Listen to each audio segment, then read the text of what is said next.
Très bien, je pense qu'on peut commencer. Donc, bonjour à tous et à toutes. Je m'appelle Jean-Philippe Carlot.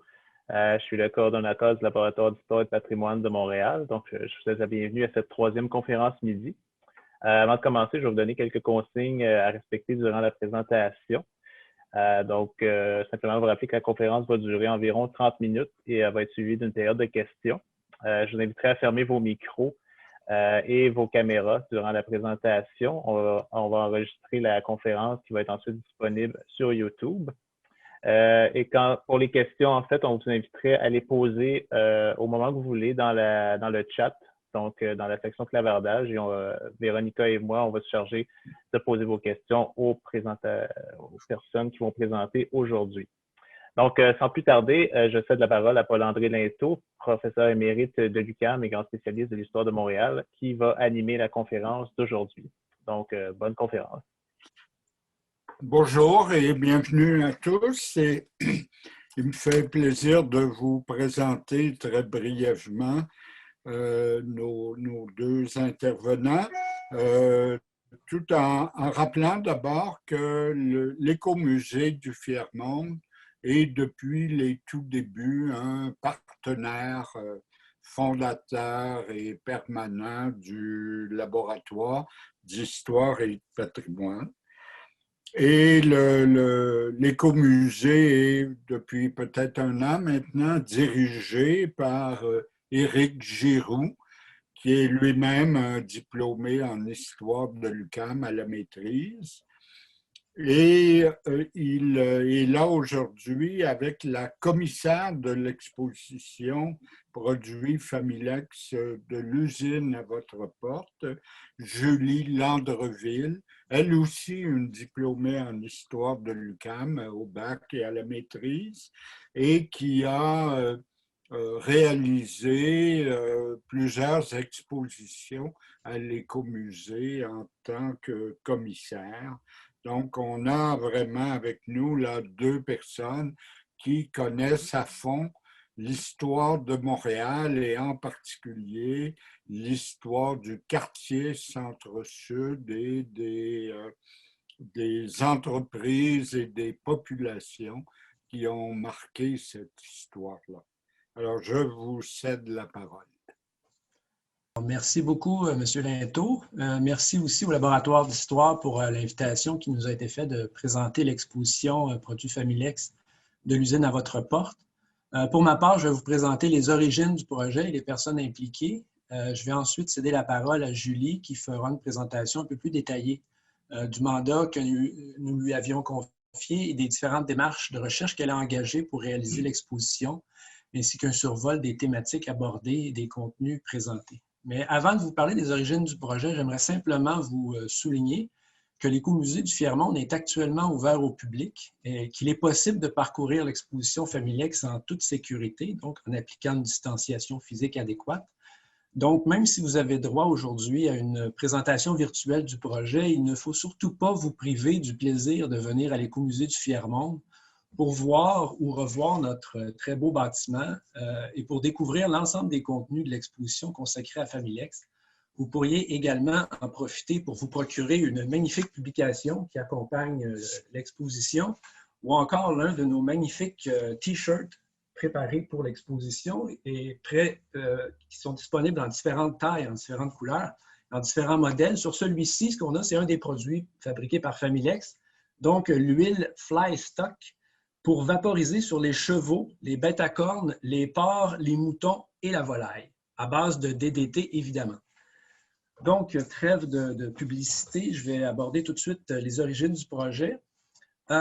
Si on veut retourner aux origines très, très lointaines de notre intérêt pour le bâtiment, pour l'entreprise, il faudrait mentionner le projet qu'on a réalisé au tout début des années 90, qui était Paysage industriel en mutation, donc un grand projet de recherche dirigé par Joan Burgess à l'époque, qui visait à réaliser un inventaire de différents sites industriels qui demeuraient visibles dans le paysage du Centre-Sud. Donc, ça nous a mené à réaliser un inventaire de 21 sites industriels différents que nous avons documenté, donc documenter les bâtiments, documenter les architectes, documenter la vie industrielle, la vie ouvrière à l'intérieur, documenter les différents occupants des sites aussi. Ce projet-là a été très important dans l'histoire de l'écomusée puisqu'il a été un révélateur de toute la richesse du patrimoine industriel, mais aussi de sa diversité au niveau des secteurs qui étaient représentés. Et ça constitue encore aujourd'hui une espèce de programme de recherche qu'on bonifie au fil des projets qu'on réalise.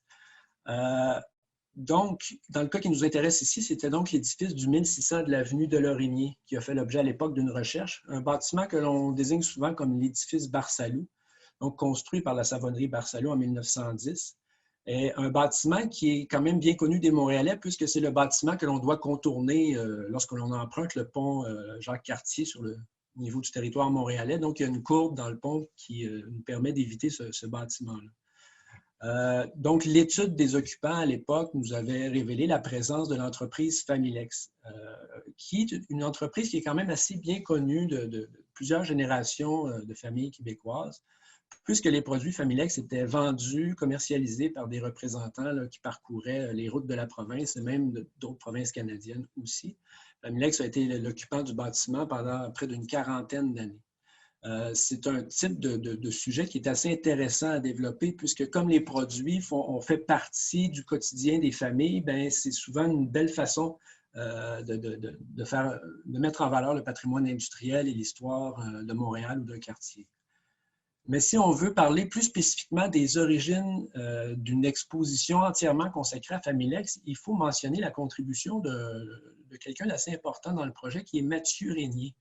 Mathieu, c'est quelqu'un qui fréquente l'écomusée depuis un certain nombre d'années, notamment lorsque l'on fait notre événement bénéfice annuel, qui est un encan. Mathieu a aussi des liens privilégiés avec la famille Parent. Donc, il connaît particulièrement Simon Parent, qui est le petit-fils de Roméo Parent et de Laurence Bissonnette, qui sont le couple fondateur de la compagnie Familex. Alors, avec les années, Mathieu s'est pris d'un intérêt particulier pour l'entreprise. Donc, il a pu échanger avec les membres de la famille et il a commencé à collectionner lui-même différents objets liés à la compagnie. Il a entre autres créé une page Facebook qui lui a permis de mesurer l'intérêt de plusieurs personnes pour l'entreprise, puis d'échanger avec des collectionneurs un peu partout aussi. Et donc, il y a quelques années aussi, il a offert à l'Écomusée une petite publication écrite par Jacques Parent, un document qui est non publié, uniquement à l'usage de la famille. Jacques Parent est l'un des fils de Roméo Parent et dans cet ouvrage-là, il raconte un peu l'histoire de son enfance, l'histoire de ce projet-là, de l'entreprise Familex, l'histoire de ses parents, donc de Roméo et Laurence.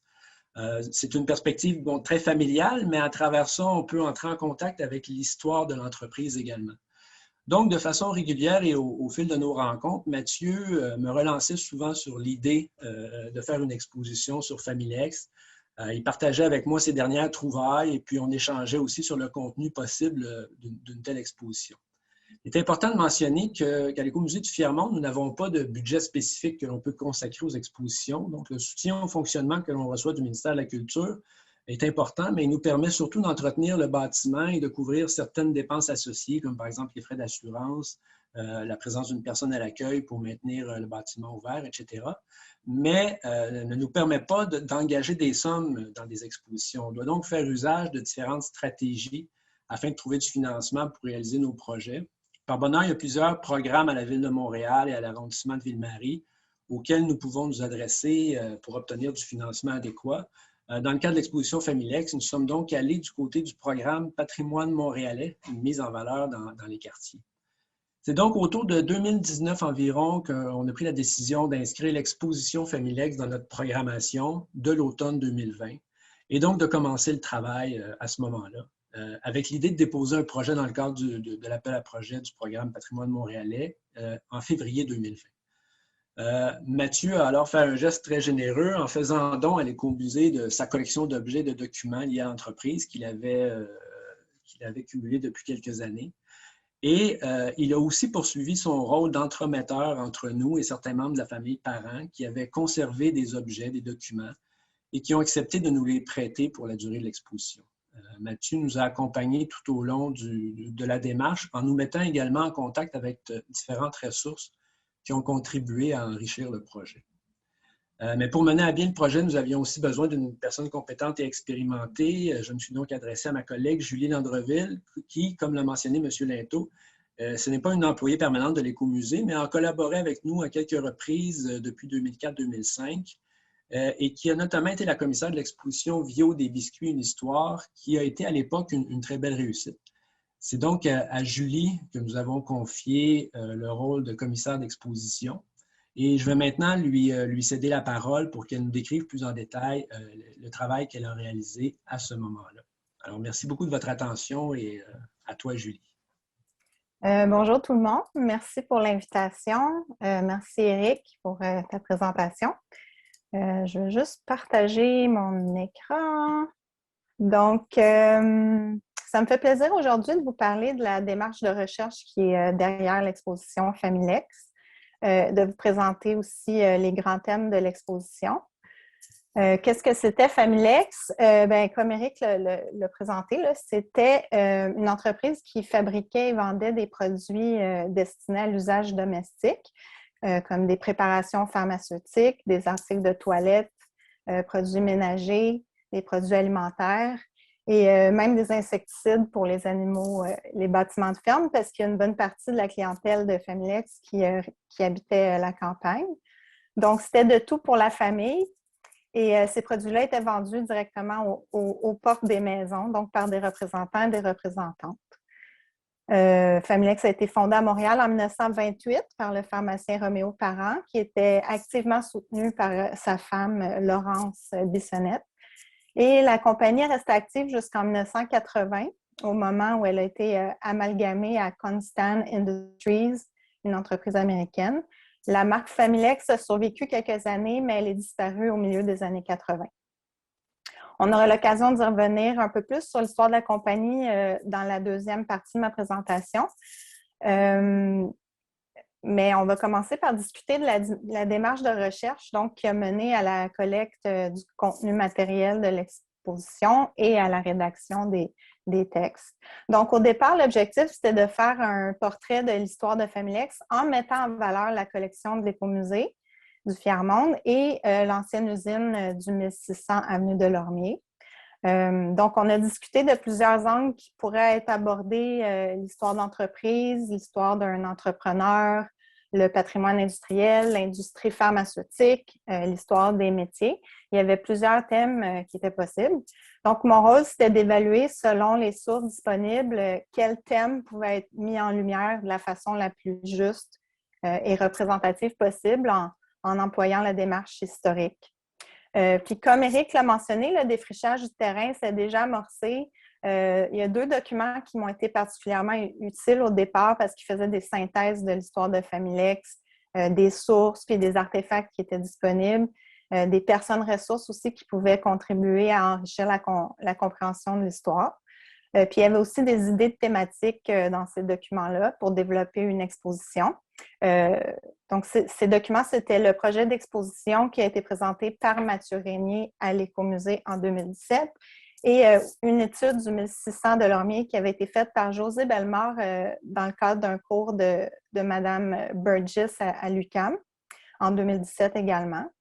Donc, après avoir lu ces deux documents-là, je me suis mise à analyser la collection Familex de l'Écomusée du Fier-Monde pour voir ce qui en ressortait. Puis, donc, j'ai pris la collection en photo sous tous les angles pour pouvoir mieux l'étudier chez moi. Puis, ça s'est avéré vraiment utile parce que la pandémie s'est déclarée.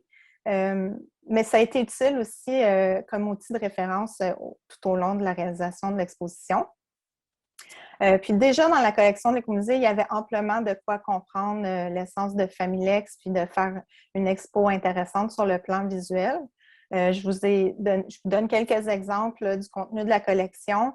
Éric a parlé du manuscrit rédigé en 2000 par Jacques Parent, donc c'était le fils aîné des fondateurs de Familex. Ça porte sur l'histoire de sa famille puis de la compagnie. Donc, plein d'informations de l'intérieur très intéressantes. Un numéro spécial du journal Familex, qui était le journal distribué aux vendeurs de la compagnie, qui célèbre le 25e de Familex, donc plusieurs photos du fonctionnement de l'usine, des informations, on retrace l'histoire des débuts aussi de la compagnie. L'ABC Familex, qui est un manuel que les représentants utilisaient dans les années 40 et 50, qui décrit les produits, leurs usages, les ingrédients, puis aussi la façon de présenter les produits aux clientes. J'ai dit clientes parce que c'était les femmes qui étaient majoritairement responsables de l'achat des produits d'usage domestique. Dans la collection de l'Écomusée, il y a aussi plusieurs photos des employés de l'usine au travail, des photos de la machinerie, dont certaines comportaient des descriptions à l'arrière. Et des contenants de produits aussi sur lesquels on trouve des informations comme les ingrédients, du matériel publicitaire, livres de recettes, catalogues, calendriers, etc. Donc, c'était déjà très riche. Puis, il y a une thématique qui s'est imposée. Donc, le scénario d'exposition suivrait le parcours d'un produit Familex, donc de l'usine à la porte des consommateurs. Puis, donc, les artefacts, l'iconographie puis les textes seraient organisés de manière à suivre ce fil conducteur-là dans l'espace.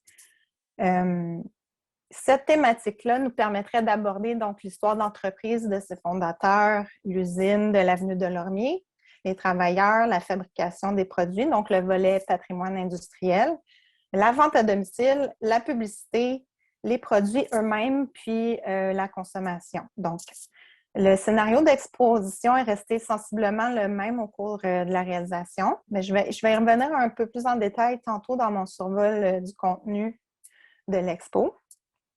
Donc, à part la collection de l'Écomusée, d'autres institutions muséales et centres d'archives nous ont fourni des photos.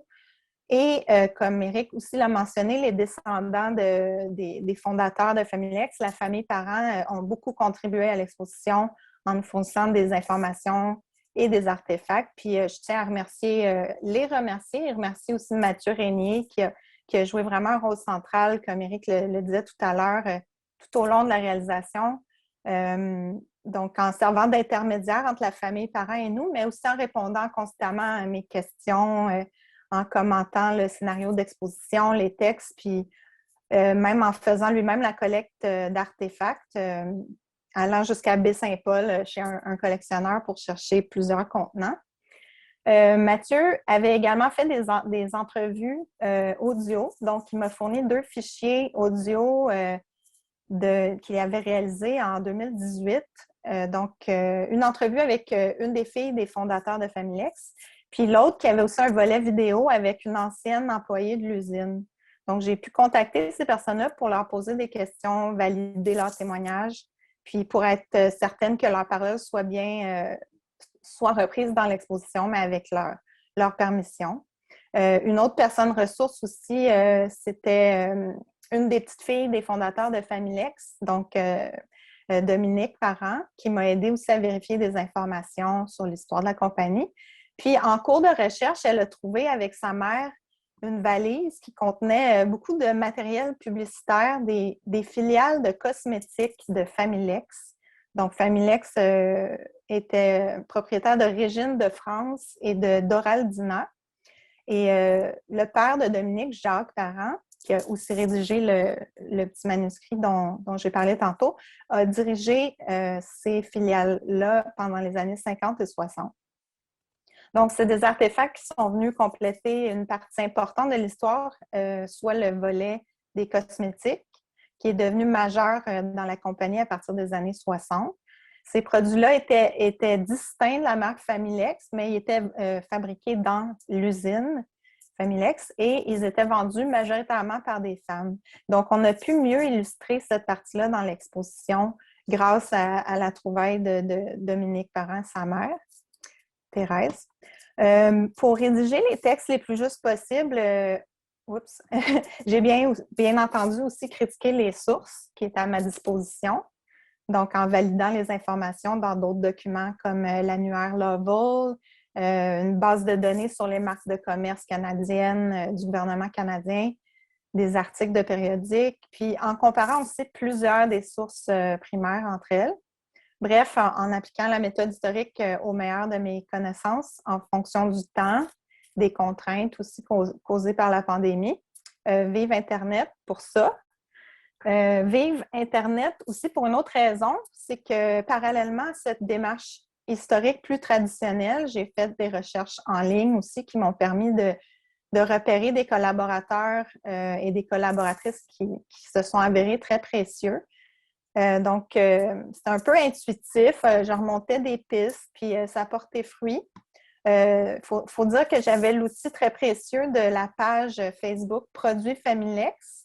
Et Mathieu Régnier et Simon Parent m'ont donné accès, en fait, à l'administration de la page, si on veut. Donc, j'ai pu éplucher les publications, tous les commentaires des abonnés et aussi la boîte de messages pour identifier des gens qui pourraient ensuite avoir des artefacts à prêter ou des témoignages intéressants.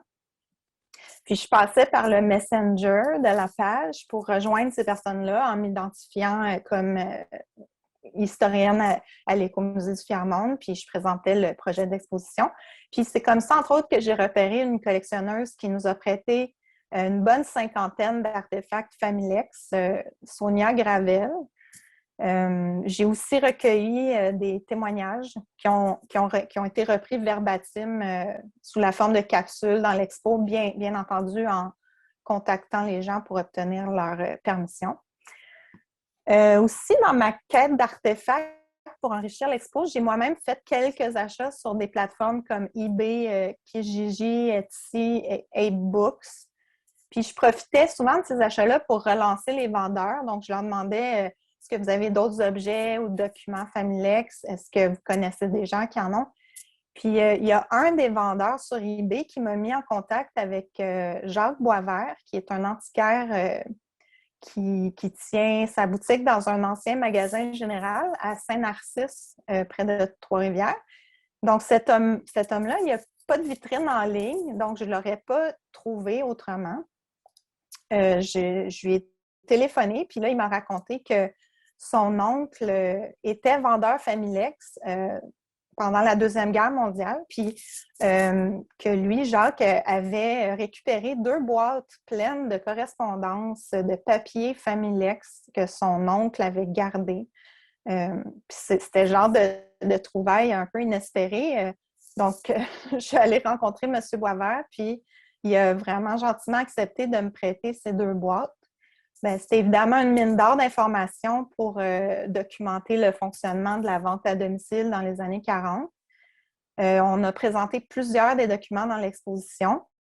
Puis grâce aussi à une entrevue avec M. Boisvert, puis aux lettres dans la boîte, j'ai pu écrire une capsule qui porte spécifiquement sur son oncle Armand Boisvert et le cousin de son oncle qui était aussi représentant à Saint-Maurice dans les années 40. Parfois, il y a des traces numériques aussi qui sont laissées sur des plateformes qui peuvent mener ailleurs. Par exemple, en cherchant sur Etsy, je suis tombée sur une photo d'une mallette de représentante Régine de France qui avait été déjà vendue, puis la personne qui l'avait achetée avait laissé un commentaire. Elle disait qu'elle allait intégrer la pièce dans sa pièce de couture comme trousse, je pense. Puis, donc, j'ai, à travers Etsy, communiqué avec cette dame-là. Puis, elle a accepté de me prêter sa mallette pour l'exposition. Puis, compte du hasard, son mari avait déjà visité l'usine dans les années 50 parce que son père était gérant dans l'usine. Donc, j'en ai profité pour recueillir le témoignage de son mari. Bref, cette enquête-là en ligne a enrichi considérablement les textes et le visuel de l'exposition. Je vais poursuivre ma présentation en faisant un survol des grands thèmes de l'exposition Familex. Donc, j'ai inclus quelques photos du contenu et de la mise en place aussi pour vous faire comme une mini-visite virtuelle de l'exposition. Donc, l'exposition commence par une section sur l'histoire de l'entreprise pour bien situer le contexte, les dates des débuts à l'arrière, des débuts de la compagnie à l'arrière de la pharmacie Parent sur la rue Sainte-Catherine-Est, dans Viauville en 1928, jusqu'à la vente de l'entreprise en 1980.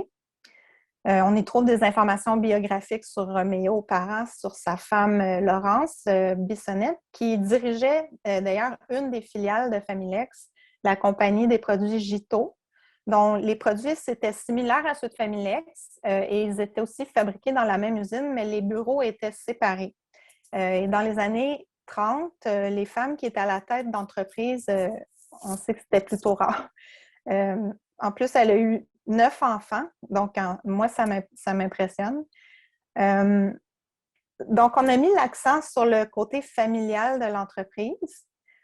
Quand Roméo Parent est décédé subitement en 1958, c'est Laurence qui a pris la relève à la présidence, puis ensuite, ça a été suivi par un de leurs fils, Maurice Parent, jusqu'à la vente en 1980.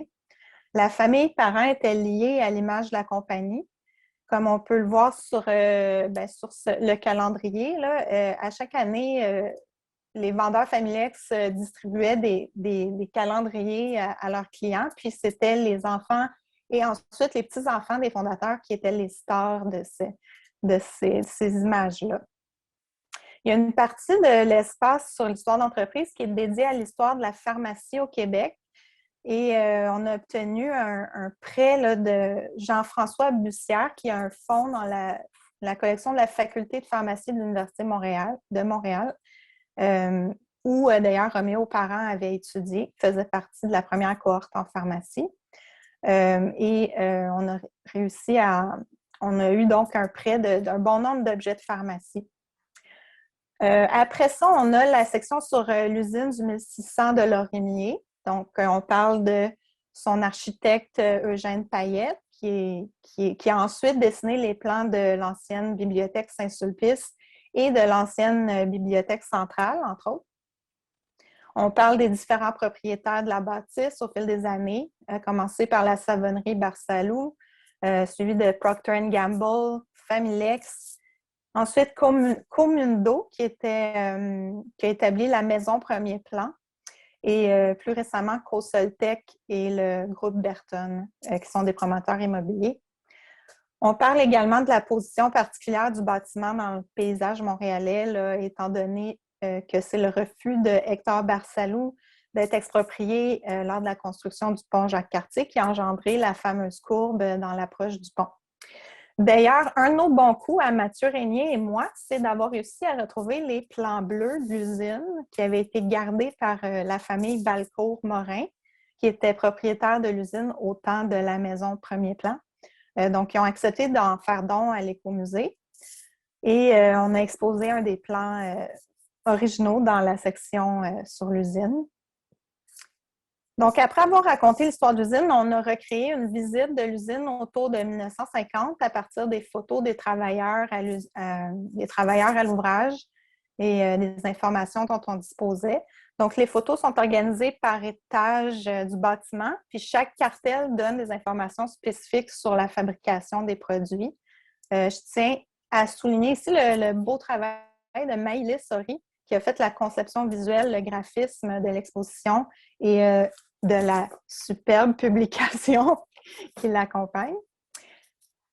Ensuite, on a un espace sur la vie sociale des travailleurs, puis c'est également consacré à l'intérieur de l'usine, mais dans les années 60 et 70.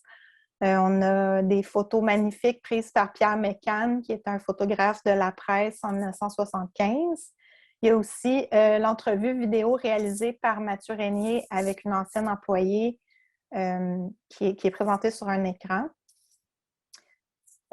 Puis, on reprend des témoignages aussi sur des panneaux en toile. Ensuite, on passe à une section sur la vente à domicile dans laquelle plusieurs des documents dont j'ai parlé tantôt ils sont exposés. Donc, on parle des conditions de travail des détaillants puis du fonctionnement de la vente à domicile. Mais comme les thèmes de la publicité et de la vente à domicile sont reliés, on a choisi d'entremêler les artefacts et les images des deux thèmes dans ces deux espaces-là.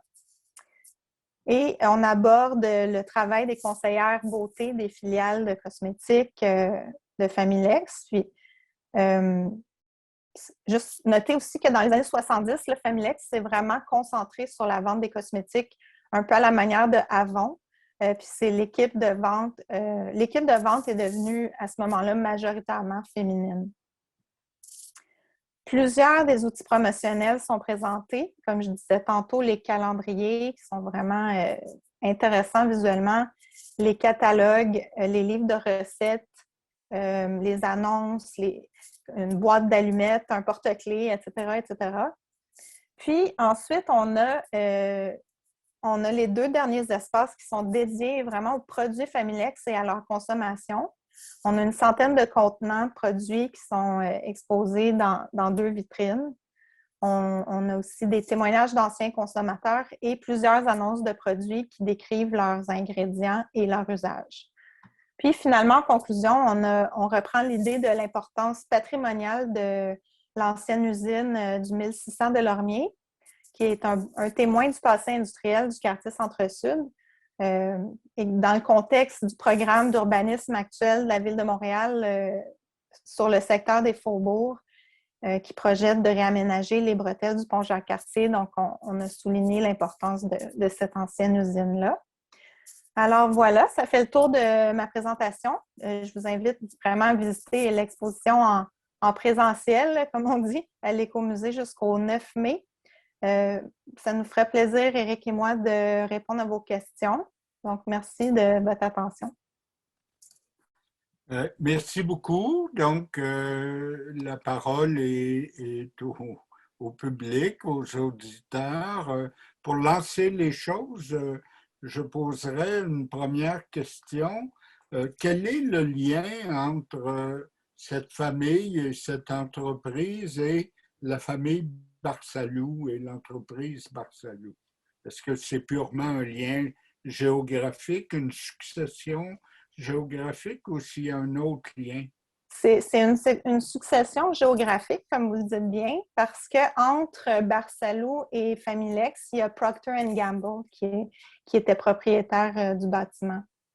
Donc, il n'y a pas de lien autre que ça, en tout cas, pas à ma connaissance. Donc, le bâtiment n'a pas été construit pour Familex, il existait déjà? Oui, c'est ça. Il a été érigé en 1910 par la savonnerie Barsalou. Donc, je ne sais pas si tu peux en dire plus, Éric. Je pense que la savonnerie Barsalou, c'était auparavant sur la rue... Oui, ils ont eu un premier site sur la rue Sainte-Catherine, mais en fait, à l'arrière d'un bâtiment de la rue Sainte-Catherine. Puis en 1910, ils ont fait construire cet autre bâtiment-là sur l'avenue de Lormier. Mais lorsque Familex a été créé, ben, tu l'as mentionné, ça a été d'abord dans la partie arrière de la pharmacie qui était sur la rue Sainte-Catherine-Est, mais ils ont aussi construit une première usine sur la rue Saint-Clément, qui est un bâtiment plus modeste que l'autre qui était disponible sur l'avenue de Lormier. On n'a pas retrouvé les raisons qui ont fait en ça. Bien, c'est sûr que l'entreprise était en expansion, souhaitait avoir des installations plus vastes. Pourquoi ils ont acheté ce bâtiment-là, comment ils en sont venus à connaître son existence et à savoir sa disponibilité. Est-ce qu'il y avait des liens avec Procter & Gamble? On n'a rien trouvé dans ce sens-là. Donc, quand vous dites 28, la création de l'entreprise, ils ne sont pas tout de suite dans l'usine, là. Ils vont arriver quand dans l'usine? Donc, assez rapidement, en 1933, donc 5 ans plus tard, Roméo Parent fait construire l'usine sur la rue Saint-Clément. Puis ensuite, le déménagement pour occuper des espaces plus grands sur l'avenue de Lormier, c'est en 1943. Où ils sont restés. Ouais. Okay. Donc, il y a une longue période avant d'arriver là. Il y a une quinzaine d'années au moins là, avant d'arriver là. Oui. Et vous n'avez pas de photo de l'usine? J'en ai une. Si je peux partager mon écran, j'en avais mis une dans ma présentation. La voilà en bas à gauche, l'usine sur la rue Saint-Clément, qui est encore là. Et on voit dans la pierre, la gravure du nom de la compagnie Familex. OK. Encore aujourd'hui. OK. Bon, merci. Alors, Véronica, est-ce qu'on a des questions de notre auditoire? Oui, Oui, puis j'ai une question moi-même, mais je me la réserverai pour la fin. Donc, il y a Mathieu Régnier, hein, Oui! on comprend que c'est un des protagonistes qui a joué un rôle là, de premier plan, en tout cas dans l'exposition, qui dit « Bonjour, en ce qui concerne la recherche de contenu ou la scénarisation, quels ont été les plus grands défis dans la préparation de l'expo ou le plus grand défi? » Je dirais que c'est de faire un tri. En fait, parce que c'était tellement abondant avec la boîte, les 2 boîtes de correspondance de Familex avec un détaillant, puis ensuite les collectionneurs il y avait beaucoup d'artefacts. Puis, en fait, c'était vraiment de faire des choix dans ce qui allait être présenté. Je pense que ça a été ça le plus grand défi. Puis la pandémie, c'est sûr qu'on ne peut pas sous-estimer que ça nous a fait prendre un petit peu de retard aussi. Hein? Bonjour Mathieu. Donc, je ne sais pas si Eric veut ajouter quelque chose sur les défis. C'est un peu la même réponse qui m'est venue en tête, c'est-à-dire que dans un projet comme celui-ci, l'enjeu, c'est effectivement de faire des choix parce que c'est tellement abondant qu'on aurait pu emprunter toutes sortes d'avenues pour parler de cette entreprise-là, pour parler de la famille, etc., etc. Donc, c'est vraiment de faire un choix puis de raconter une histoire qui va faire du sens pour les visiteurs qui ne connaissent pas nécessairement l'entreprise ni la famille. Donc, ça a été l'exercice sans doute le plus compliqué parce que, bon, quand on fait des choix, souvent, on doit faire certains deuils. Il y a des trucs qu'on ne peut pas présenter, même si dans l'expo, on a choisi davantage l'abondance que de se restreindre. Là. Mm-hmm. Mais c'est l'exercice le plus difficile, je dirais. Là. C'est difficile, mais en même temps, c'est un beau défi parce que, justement, on a des matériaux en quantité phénoménale et donc, ça permet toutes sortes de choses, toutes sortes de libertés. Merci. Donc, il n'y a pas d'autres questions pour l'instant dans le clavardage. J'invite les gens, si jamais vous vous sentez plus à l'aise aussi à les poser de vive voix, vous pourrez nous écrire, puis on ouvrira caméra et micro. Est-ce que je peux me permettre un mot? Oui, allez-y. Bonjour. Bonjour. Alors, moi, je suis Monique Parent. Je suis la fille de Roméo et Laurence Bissonnette. Ce sont mes parents qui ont commencé. Je suis la dernière de la famille. Nous étions 9 enfants. Et d'abord, je tiens à remercier M. Giroux, le directeur du musée du Fermont. Et puis, je suis impressionnée par toute la recherche qui a été faite par Lucie Landreville. Félicitations.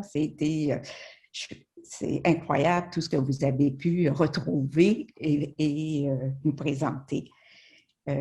C'était une compagnie familiale, effectivement. Ma mère a toujours été très active dans la compagnie. Alors, je suis contente que vous le souligniez parce que les femmes entrepreneurs, à ce moment-là, il n'y en avait pas beaucoup. Elle avait sa propre entreprise qui était similaire à Familex, qui était sur la rue Saint-Hubert. Et nous, les enfants, nous participions beaucoup dans l'entreprise. Mon père nous consultait. Moi, j'avais 14 ans quand mon père est décédé. Et puis, j'ai encore des souvenirs de lui qui me demandait de choisir les parfums, puis de choisir les rouges à lèvres qu'il allait présenter à ses vendeuses, et puis lesquels on préférait. Il avait même essayé de reproduire le Coca-Cola. Il me faisait goûter au Coca-Cola qu'il allait planter. Alors, ce sont toutes sortes de belles expériences. Puis, je suis contente, vous me faites vivre, je ne vais pas prendre la parole trop longtemps, vous me faites vivre de très, très beaux moments. Merci. C'était très intéressant. Oh, merci, ça me fait tellement plaisir. Là. Merci de participer à la conférence aussi. Ah, ben, c'est rien, c'est un plaisir pour moi. Je vais vous avouer, je n'ai pas encore vu l'exposition, mais ça ne tardera pas. Parfait. C'est vraiment, vous avez fait un travail énorme. Tout retrouver, que c'est beau. Des grandes félicitations. Merci. Merci beaucoup. Alors, est-ce qu'on a d'autres questions? Véronica, tu avais une question que tu Oui, bien, il voulais n'y en avait poser? pas d'autres dans le clavardage, mais c'est génial en plus d'avoir Madame Parent avec nous, avec votre témoignage spontané. Je trouve que ça ajoute aussi à la démarche là, que Julie a entreprise. Mais justement, ma question est pour Julie, mais peut-être même pour Éric également. Cette façon dans ta pratique curatoriale, dans un sens d'aller sur les réseaux sociaux, là, je comprends que l'initiative, elle était de Mathieu Régnier, puis tu t'es greffé là, un peu pour aller chercher des éléments foisonnants. Est-ce que c'était une nouveauté ou peut-être, Éric, également, l'écomusée d'y aller sur le web à travers soit des groupes Facebook ou même là, retrouver certains objets là, à travers multiples plateformes? Là, ça me semble vraiment intéressant comme démarche. Puis comme tu disais, un peu intuitive, on ne sait pas sur ce qu'on va trouver, mais peut-être vous entendre un petit peu là-dessus.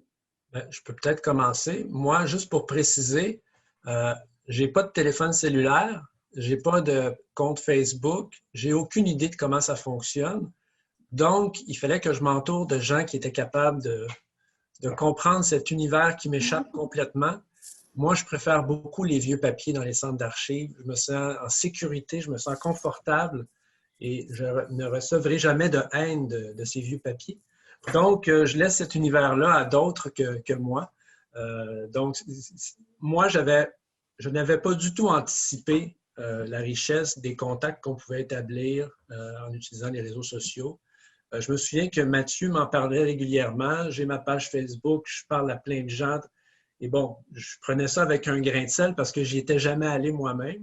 Mais avec Julie, ils se sont engagés là-dedans, puis ils ont fait comme toutes sortes de trouvailles. C'est sûr que ça ajoute une dimension que moi, je n'anticipais pas. Parce qu'on avait déjà comme beaucoup de matériel grâce à Mathieu qui nous avait procuré beaucoup d'objets, de documents. Mais ça a permis vraiment d'aller combler plusieurs trous puis de faire des découvertes auxquelles on ne s'entendait pas. Là. Quand Julie parle de quelqu'un qui a conservé toute la correspondance d'un de ses oncles qui a été représentant Familex, c'est extraordinaire comme source d'archives. Donc, je laisserai peut-être soit Mathieu ou Julie en ajouter un peu. Là. Ben oui, Mathieu, je ne sais pas si on a déjà discuté, mais comment ça t'est venu l'idée de commencer la page Produits Familex sur Facebook? C'est intéressant en fait parce que j'avais une question aussi, puis c'était la même que celle de Véronica, quelque part, même si je le connais bien, le projet de l'expo, mais je ne suis pas un expert en muséologie citoyenne, là, c'est devenu un buzzword, c'est très important. Puis j'ai comme l'impression que cette avenue-là, les réseaux sociaux, puis que ce soit Facebook où il y a peut-être des réseaux sociaux qu'on aime mieux, parce qu'en fait, moi je suis un peu comme Éric, je suis là-dessus un peu par devoir le professionnel dans mon travail, mais j'aime pas ça. Puis j'aimerais ça m'exclure de ce monde-là, mais en même temps, c'est très riche d'informations qu'on a trouvées. Puis c'était pas prévu, en effet, au départ, on voulait créer une communauté de souvenirs, des gens qui voulaient partager leurs souvenirs de l'entreprise ou de la famille. Et puis, tranquillement, on a vu que les gens ont commencé à nous donner de l'information historique ou nous parler d'artefacts qui pouvaient être intéressants. Moi, je pense qu'il y a une leçon peut-être à tirer de ça, puis dans la création de futures expositions pour toutes sortes de musées. Pas juste des musées à vocation sociale, là, mais peut-être de toutes sortes, même en sciences, de partir un mouvement comme ça, puis d'aller chercher de l'information à partir de façon organique. C'est peut-être quelque chose de très intéressant. Les musées ne fonctionnent pas tout le temps de même. On aime prévoir, mieux planifier à l'avance, mais mettre des lignes à la mer comme ça pourrait être très intéressant, je crois. Puis oui, je suis totalement d'accord avec toi, Mathieu. Moi, dans mon cas, j'ai un parcours un peu particulier. J'ai fait des expositions. J'ai travaillé à l'Écomusée au début des années 2000, après ma maîtrise. Puis ensuite, je me suis lancée en photographie. Donc, puis j'ai eu des enfants et tout ça. Puis là, je suis revenue en fait plus à mon travail d'historienne, tout en ayant commencé des études en communication. Puis c'est toujours des choses qui m'ont intéressée, les réseaux sociaux, puis dès le début, en fait, je me souviens, j'avais parti un MySpace de l'Écomusée du Tiers-Monde. Je pense que c'est le premier compte de réseau social de l'Écomusée en 2004. Donc, ça me vient de là. Pour moi, c'est plus naturel là, d'aller voir systématiquement en ligne si je ne peux pas trouver des gens. Puis là, ça se poursuit dans le prochain projet aussi. On va continuer avec cette méthode-là. Je peux juste un petit commentaire. Moi, un peu comme Mme Parent, je veux faire un hommage à tous ceux qui ont été impliqués. Merci beaucoup. Moi, j'ai parlé à beaucoup de gens de la famille Parent, qui est ma belle famille, puis les gens sont tous très heureux. Vous avez fait un excellent travail, puis vous avez comme un peu matérialisé une belle histoire de famille, mais aussi une histoire, je pense, de communautaire, parce qu'il y a beaucoup d'ouvriers qui étaient dans le secteur. Là. À l'époque, les gens ne prenaient pas leur voiture pour aller travailler. Là, ils habitaient dans le coin. Donc, je pense que c'est un beau succès. Puis un hommage aussi, malgré Facebook et ces beaux outils du futur-là, aux outils traditionnels. Puis à tous ceux qui, dans les entreprises ou les familles qui ont des histoires intéressantes à raconter, prennent la peine d'écrire le tout. On pense que ça mène à rien, mais Jacques Parent, qui a écrit le manuscrit, moi, ça m'a beaucoup inspiré. J'ai lu ça, je me suis dit, c'est pas possible qu'il y a juste comme 3 personnes qui ont ce manuscrit-là, puis qu'on ne peut pas en faire profiter un plus grand nombre. Puis il y en a d'autres écrits comme ça au Québec, là, les familles, il y a toujours un écrivain dans chaque famille qui écrit une belle histoire, puis il faut sauter sur ces occasions-là aussi. C'est mon petit mot. Merci à vous. Tout à fait. À ce sujet-là, on pourrait poser la question, est-ce qu'il y a un projet de diffusion de ce manuscrit de M. Parent? Est-ce qu'on prévoit le rendre disponible au public? Non. La famille n'a pas de... On pourrait en parler avec la famille. C'est sûr que c'est la propriété de Jacques Parent encore. Puis la famille, on pourrait en discuter. Il peut y avoir un intérêt, mais ça coûte quelque chose. Publier ça. Ça pourrait être sous forme électronique, je ne sais pas, pour en parler avec l'Écomusée puis la famille Parent. Là-dedans, en fait, moi, je vous recommande en passant le catalogue d'exposition. Je ne sais pas si vous en avez parlé. J'ai manqué le début, malheureusement, à cause de mon travail, là, mais le catalogue est quand même très intéressant. Puis je crois je ne l'ai pas encore lu en passant. Désolé, là, j'ai lu des extraits. Mais là-dedans, est-ce qu'il y a des extraits du manuscrit de Jacques Parent? Je ne sais pas. Non. Chose certaine, ça, c'est quelque chose quand même pour la postérité, c'est fantastique d'avoir ce catalogue-là qui est vraiment juste très, très beau. Puis sinon, ouais, c'est une bonne idée. Pourquoi pas? Maintenant, avec électroniquement, on peut faire des PDF. C'est à suivre. Oui. Sinon, au moins s'assurer qu'il y ait un exemplaire déposé aux archives nationales pour qu'on conserve cette mémoire. C'est de la mémoire, ça. Un manuscrit comme ça et qu'on puisse conserver ça, que ça puisse être utilisé par des chercheurs dans le futur. Là. Éric, quand j'ai commencé à approcher l'Écomusée avec l'idée d'une exposition féminine, mais d'abord, c'était déjà une de leurs idées parce qu'ils avaient un fonds important d'objets, puis ils avaient même déjà parlé de Familex dans d'autres expositions dans le passé. Donc, je ne parlais pas à n'importe qui quand même, mais je crois que le manuscrit de Jacques Parent a quand même aidé un petit peu aussi. Puis ça a été le premier don de la famille Parent à l'Écomusée. Ça a été ce manuscrit-là, il est considéré comme comment on appellerait ça, Éric, un artefact muséal. Oui. Nous, on l'a mis dans la collection. Là. On va le conserver en tant que tel. Là. OK. Bon, c'est des bonnes nouvelles. On l'a exposé dans l'exposition aussi. Oui, OK. Oui. Super. Si je peux me permettre, oui, c'est ça, je veux pas vous interrompre, mais il y a Marie Pigelet pose la question suivante, qui travaille entre autres là, sur les livres de recettes et l'univers culinaire là, au Québec. En feuilletant un des livres de recettes Familex, je m'aperçois que l'entreprise vendait des huiles et des assaisonnements.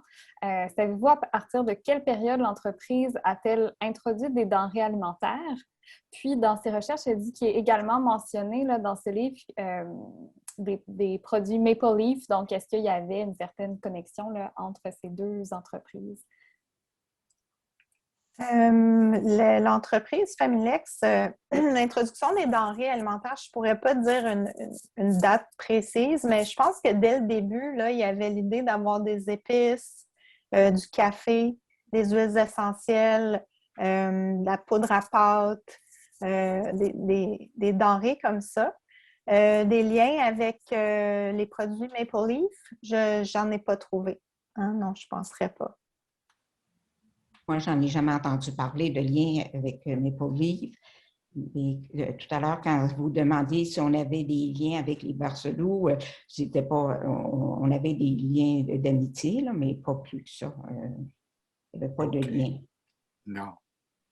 Ben, merci beaucoup. Merci beaucoup. Est-ce qu'on aurait du temps pour une dernière question s'il y en a une? Véronica, tu n'as rien d'autre? Non, il y a Marie qui vous remercie là, pour votre réponse. Voilà. Bon. Voilà. Ben, écoutez, merci beaucoup à Éric et Julie pour cette présentation très vivante. Il faut vous encourager tout le monde à aller voir l'exposition. Vous allez trouver sur le site de l'Écomusée les coordonnées, les heures d'ouverture, etc. Est-ce qu'il faut, Éric, réserver une place ou c'est pas nécessaire? Non. Il n'est pas nécessaire de réserver. Le bâtiment est suffisamment vaste pour accueillir 40 personnes en même temps et donc il n'y a jamais assez d'affluence. On n'attrapera pas la COVID chez vous. Puis, si Familex existait encore, il serait peut-être en train de fabriquer un médicament anti-COVID ou essayer d'en fabriquer un. Mais voilà, alors par ailleurs, je veux vous annoncer notre prochain Midi Labo qui aura lieu le jeudi 29 avril, donc de midi à 1h comme aujourd'hui. Et cette fois-là, on aura Harold Bérubé, qui est un des chercheurs du laboratoire, professeur à l'Université de Sherbrooke, qui va nous parler de comprendre et cartographier la mort du Golden Square Mile entre 1945 et 1980. Donc, c'est une invitation à vous joindre à nous à ce moment-là. Donc, merci à tout le monde pour la participation. Merci encore à Éric et Julie pour la présentation. Merci. Merci. Merci à tous. Au revoir. Au revoir. Au revoir.